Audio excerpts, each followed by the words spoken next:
திருப்பூர் மாவட்டம் குடிமங்கலத்தில் சிறப்பு உதவி காவல் ஆய்வாளர் வெட்டி கொலை செய்யப்பட்ட வழக்கில் என்கவுண்டர் செய்யப்பட்ட மணிகண்டன் உடலானது தற்போது உடற்கூறு ஆய்வுக்காக திருப்பூர் அரசு மருத்துவக் கல்லூரி மருத்துவமனைக்கு கொண்டு வரப்பட்டுள்ளது.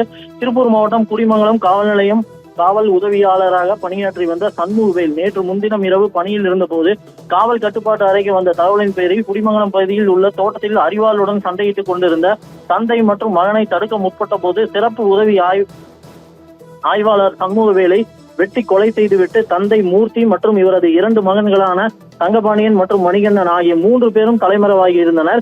5 தனிப்படைகள் அமைத்து போலீசார் 3 பேரையும் பிடிக்கும் முயற்சியில் ஈடுபட்ட நிலையில் மூர்த்தி மற்றும் தங்கபாண்டியன் இருவரும் நேற்று மாலை திருப்பூர் மாவட்ட காவல் கண்காணிப்பாளர் அலுவலகத்தில் சரணடைந்ததாக கூறப்பட்ட நிலையில் மணிகண்டன் மட்டும் தலைமறைவாக இருந்து வந்தார். இந்நிலையில் இன்று மணிகண்டனை பிடித்த போலீசார் அவரை சம்பவம் நடைபெற்ற இடத்திற்கு அழைத்து சென்ற போது சரவணகுமார் என்ற உதவி ஆய்வாளரை வெற்றிவிட்டு தப்பிச் செல்ல முயன்றதாக கூறப்படுகிறது. இதையடுத்து போலீசார் தற்காப்புக்காக சுட்டதில் மணிகண்டனை சம்பவ இடத்திலேயே உயிரிழந்தார். மணிகண்டனின் உடலானது பிரேத பரிசோதனைக்காக திருப்பூர் அரசு மருத்துவக் கல்லூரி மருத்துவமனைக்கு கொண்டு வரப்பட்டுள்ளது.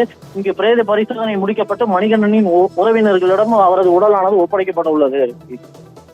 ஜெயச்சந்திரனின் அடடா ஆடியோ ஆஃபர் 5 முதல் 70% வரை டிஸ்கவுண்ட்.